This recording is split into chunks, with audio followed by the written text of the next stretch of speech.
আসসালামু আলাইকুম এভরিওয়ান, শুভ সন্ধ্যা। পটলের ইউনিক পাকোড়া রেসিপি তৈরি করে দেখাবো আপনাদের সাথে। তো ফার্স্ট টু লাস্ট আমি সম্পূর্ণ ভিডিওটা আপনাদের সাথে শেয়ার করব। এর মাঝে আমার শৈশব জীবনের গল্প শেয়ার করব। তো আমার এক ফ্রেন্ড, সেই দ্বিতীয় শ্রেণী থেকে আমাদের বন্ধুত্ব আজ পর্যন্ত স্থায়ী আছে। তো সেদিন আমার বেবি হওয়ার পর ফোন কলে কথা হয়েছিল যে এখন ছেলের মা হয়েছে, এখন তার ফোনই পাওয়া যাবে না, এমনিতেই তুমি অনেক বিজি থাকো।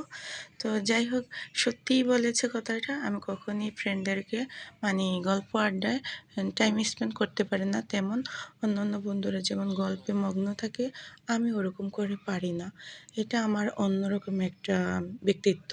যাই হোক, আমি যে একেবারেই গল্প করতে ভালোবাসি না তা না, আমারও মন চায়। তো আমার নেশা হচ্ছে কাজের, নতুন কিছু করার। সকালে ঘুম থেকে ওঠার পর আমার কাজের জন্য চিন্তা করতে হয়, আমার কাজের দিকে মনোযোগ দিতে হয়। দিন শেষ হয়ে যায়, রাত শুরু হয়।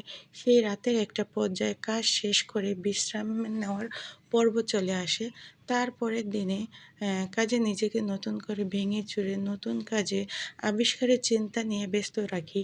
তাই আর কি বন্ধুদের সাথে ফোন আলাপে ব্যস্ত থাকতে পারি না। আমারও মন চায় যে বন্ধুদের সাথে একটু গল্প আড্ডা ব্যস্ত রাখি। ওই যে আমি সংসারের ঘরোয়া প্রেমী নারী। আমি আর ওইভাবে নিজেকে বন্ধুদের সাথে ব্যস্ত রাখতে পারি না। আমার চিন্তা থাকে নতুন করে আমি কী করব? সংসারে একটা নতুন অধ্যায় শুরু করব। ন সংসারে একটা নতুন কাজের আবিষ্কার করব, যেটা আমার চোখের সামনে সারাক্ষণ থাকবে। আমি দেখব এবং আনন্দ ফিল করব। এইটাই আমার মনোযোগ। তো যাই হোক বন্ধুরা, আমার পটলের পাকোড়া কেমন হয়েছে, এইটা কিন্তু বেশ মজা লাগবে। গরম ভাত, সস যেভাবেই খাও।